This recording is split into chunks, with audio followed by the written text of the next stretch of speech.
Hey there, so if you're looking into and thinking about homeschooling your child in California, you're in the right place. Today I'm going to cover some simple but very important things that you need to know about making sure you're checking those boxes to legally homeschool in California.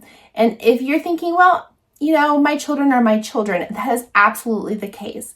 But one of the things I like to explain to parents is that by making sure that we're checking those boxes, we're also protecting our children and making sure that there's no hassles or problems along the way. We really want to make sure that we're preventing complications.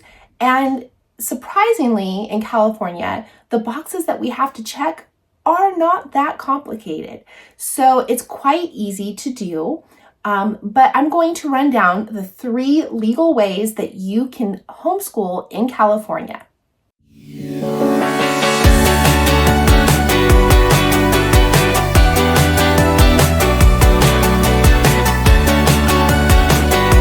So like I said, there are 3 legal ways that you can homeschool your child in the state of California. And I'm going to break them down in super simple ways today so that you can start to process and think about how you want to do this and how it would work best for your child and your family.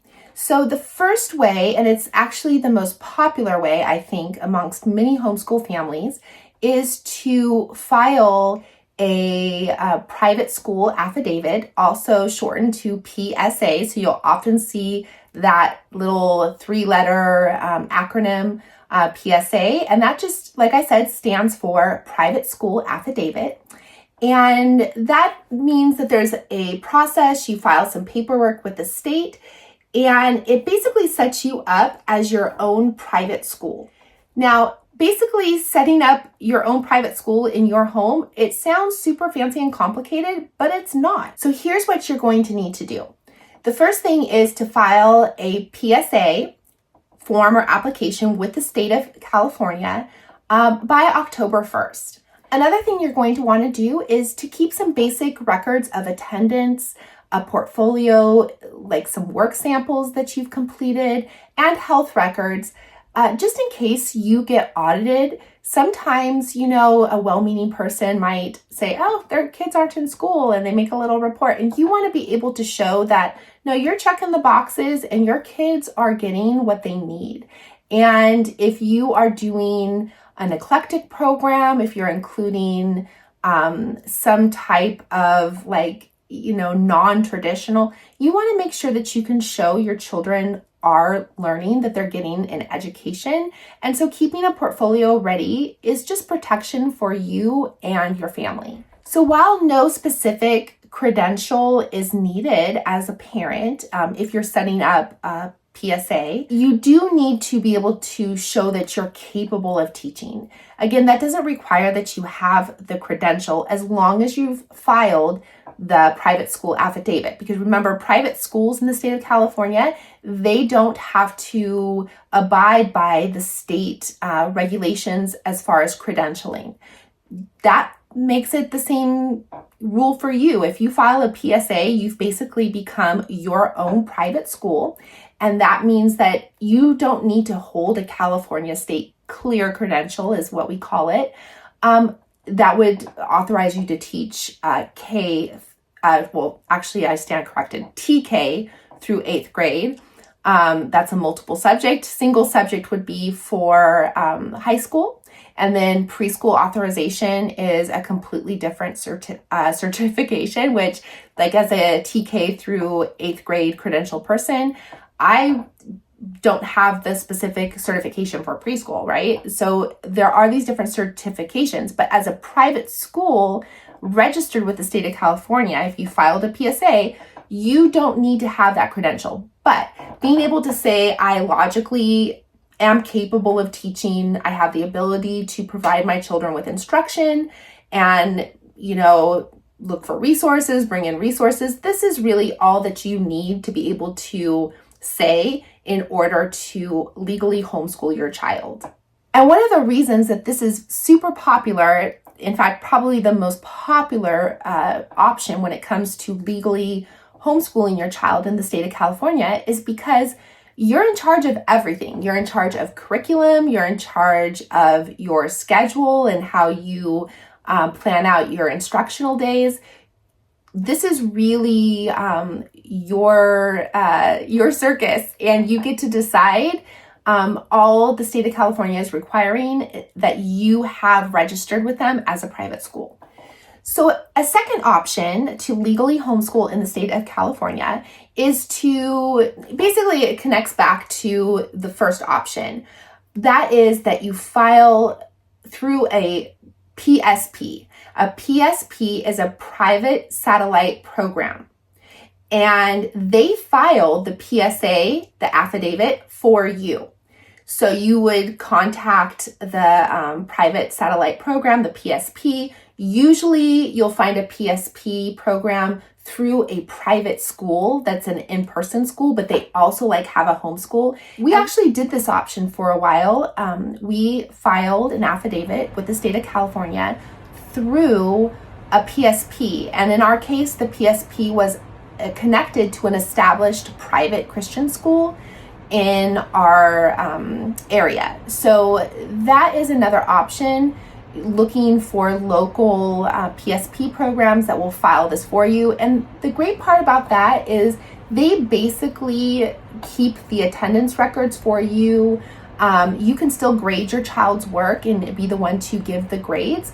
They might supply you with a report card form. That's something that we were given, and then I went through and filled it out because I had one son that had decided at that point, I have two boys, and I had one son that decided to go back to an in-person. He wanted to go to a high school and play sports at the high school there. So it was helpful for his application to have this PSP report card form. But in any case, that is another option. And people tend to like that one too, because it also is a little bit of a connection. It's a safety net. They're keeping the records for you. They're filing it for you so that you don't have to figure out some of the legal jargon, making sure that you're getting everything just right. They know or should know their business. And again, you're going to want to investigate, look at other people's experiences, make sure they're a reputable program.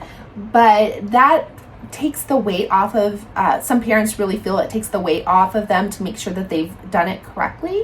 So that's another option that you can consider, but it's really the same as filing a private school affidavit, because they're just filing it for you, but you're basically still your private school.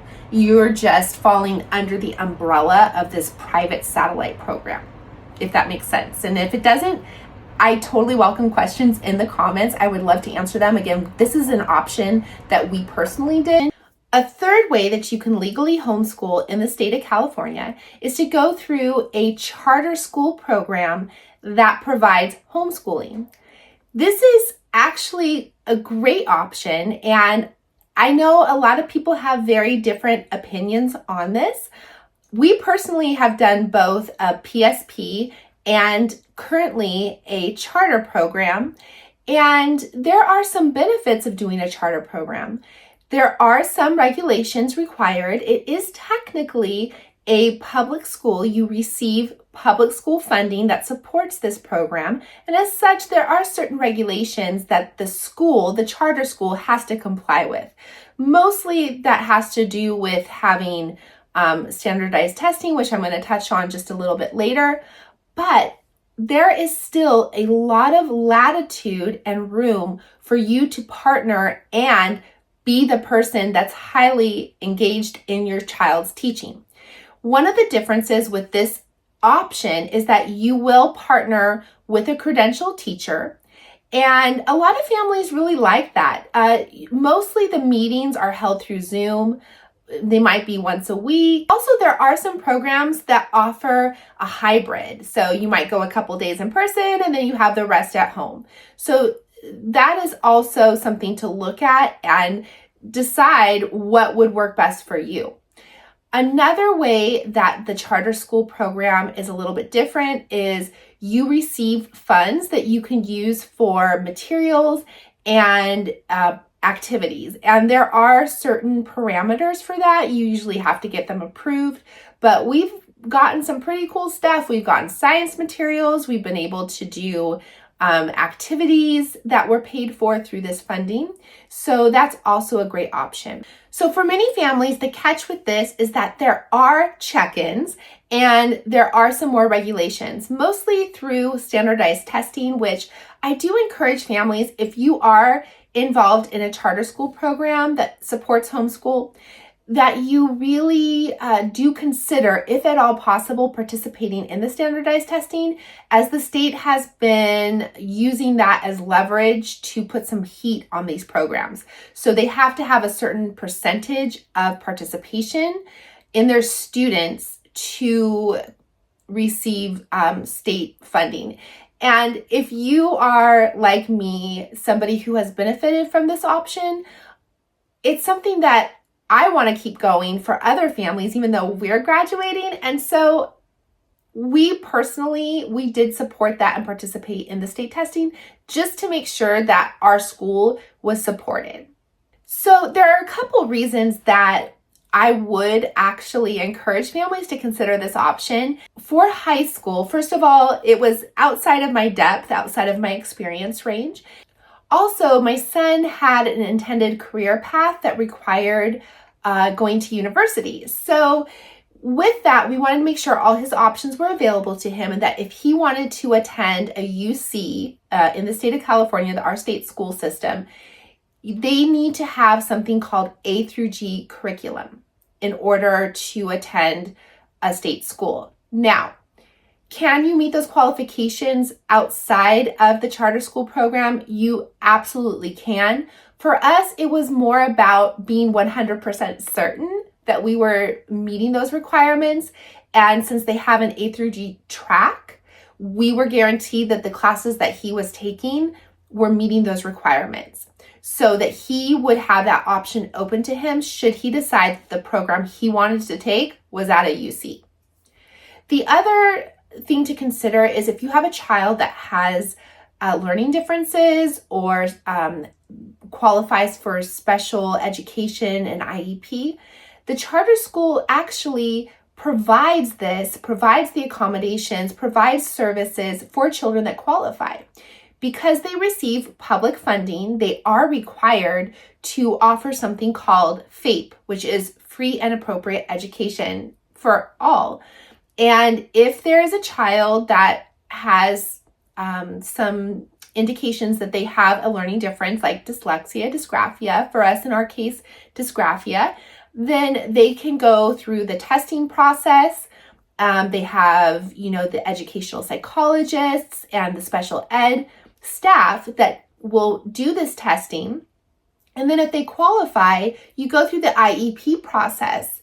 And not only do they receive the accommodations and supports that help them to develop skills in those areas and get the supports that they need, but also one thing that a lot of people don't consider, and this is super important, when you do have an IEP through a charter program, for example, that is actually legal documentation that can follow and be used by choice. It doesn't have to be, but it can be used in order to have those accommodations in the college setting. So again, this is a legal document that can be used for accommodations. For instance, let's say that with dysgraphia, it is helpful at times to be able to record a lecture. And some professors may not want that, just for any reason. But if they have this written into their accommodations as a legal document and with the ADA, they would be entitled to that accommodation. Of course, you have to go through the university's process, and that's a whole different episode. And has a documented learning difference or challenge. We actually did this with the community college. My son took some classes through our community college. And so we got to experience the disability service department firsthand and see how having that documented information really helped.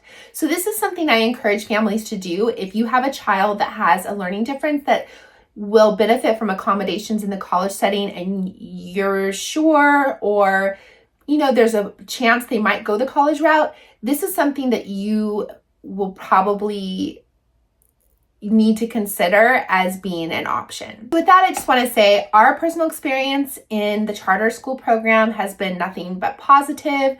Anytime, there was once I had a concern about a curriculum item and I felt partnered with, I was given alternative choices. I was always just very, very involved. My son got to use volunteer credits to meet his elective requirements, and he got to take Japanese classes that met elective requirements. So there was a lot of flexibility. There were still options where we could travel. Another thing that I, share from our perspective, as far as it being a positive, was that the workload wasn't overwhelming. So he still actually ended up, even in his high school days, having a couple days a week where he had his self-led projects. And that gave him the opportunity to develop in his strengths in a way that he would not have been able to do should he have gone to a in-person brick and mortar school. So he was able to meet all of his, like I said, A through G requirements while still allowing us the flexibility to bring in other elements like classical and faith-based. Even if I wasn't using those samples and he wasn't using that as part of his charter school program, we still had the opportunity to bring that in. And so in any case, I do encourage families, if you feel like that would work for you and that support would benefit your child, as far as having some structure or some support from a credentialed educator, by all means, don't feel like that makes you less of a homeschooling parent. Trust me, you're still the one schooling your child at home. And again, not necessarily even a school at home, although there is an element. I also want to, since we got to that phraseology, talk about the independent study. That is also an option. It tends to be a little more school at home-ish, but for some kids it works. So again, whatever focus you have, whatever your goals are, whatever your child's goals are, that's how you should decide which option you choose to legally homeschool your child. Let's go over a few general things that are important no matter which option you choose. So the first thing to keep in mind that in the state of California, you are expected to cover the major branches of education. So that would be like English language literature, reading, math, science, social studies, and actually the arts. So this was a component, especially in our charter school experience, but we did have to provide samples of covering performing and visual arts. There was a PE, physical education element. And again, this doesn't have to be technical. It can be just allowing your child movement, the opportunity to experience different activities. For the arts, it can be just sharing art with them, allowing them opportunities to experience art projects. So there's a lot of range of how you can meet that, but you should be prepared to explain how you meet those different branches of education, just in case you ever get questioned. The other thing to keep in mind as a generalization is that California does pretty much expect 180 days of instruction. I did see on the HSDLA website, they said 175 because it's like 5 prep days teachers have and 175 actual instructional days. But you should be able to, in some way, generally account for that. You don't need to keep a day-by-day record, and it certainly doesn't have to be like a traditional school schedule. It can be, 2 months on, 1 month off, but basically, yes, we do that level of instruction or the equivalent of it. The last thing that I wanted to cover is something just for your protection as a family. And so it's certainly not something that's required, but it is recommended. And that is to keep records, a portfolio, keeping some samples of your student work if you're going through a PSP or a PSA option, and that you basically keep general attendance records so that if ever there is any questions that come up, that you have this in order to protect you and your family. So that's more of a recommendation, but it is a little bit of wisdom right there. And I share that with you so that you and your family can experience the best possible outcome. So what's not required? Well, here's the fun part. No standardized testing. If you are not in a charter program, standardized testing is not required in the state of California as a homeschooler. I do want to encourage you, again, if you are in a charter program, to consider doing the standardized testing, as the state of California is giving the schools some heat in this area. So we want to support those programs. I think they're a really great option for families. But again, if you are a PSP or a PSA, you do not need to do standardized testing. You can use your own assessment to know where your child is at as you see fit. Also, you are not required to have a teaching credential. All you need to do, like I said earlier, is to be able to say, you know, I'm capable of teaching, but you don't actually need the certification. And the last thing is, as a PSA or a PSP, there is no curriculum approval. If you go through a charter, you will partner with the charter. And one of the things about that is you receive funds, but at the same time, you get to have a say in your child's curriculum and explore the different options for meeting certain requirements. So again, you know, no curriculum oversight is done by the state if you're a PSA or PSP, and as a charter, you would just partner with the school. So there you have it. That's the homeschooling basics. And if there's anything I didn't answer, you have some other questions you thought of, I really encourage you to ask in the comments. And also, if this video was helpful for you, I encourage you to press that like button and help me get this out to more families. And if you're looking for resources to help your child learn to read, you are also, again, in the right place, because I have tons of those. I was in the classroom for over 20 years, but I also taught my own boys to read, and I combined that with my own homeschool experience. So subscribe, because you will not be disappointed. And with that, again, I encourage you to drop any questions in the comments. I love helping families thrive, and if you're homeschooling, my goal is to support you in that endeavor as well.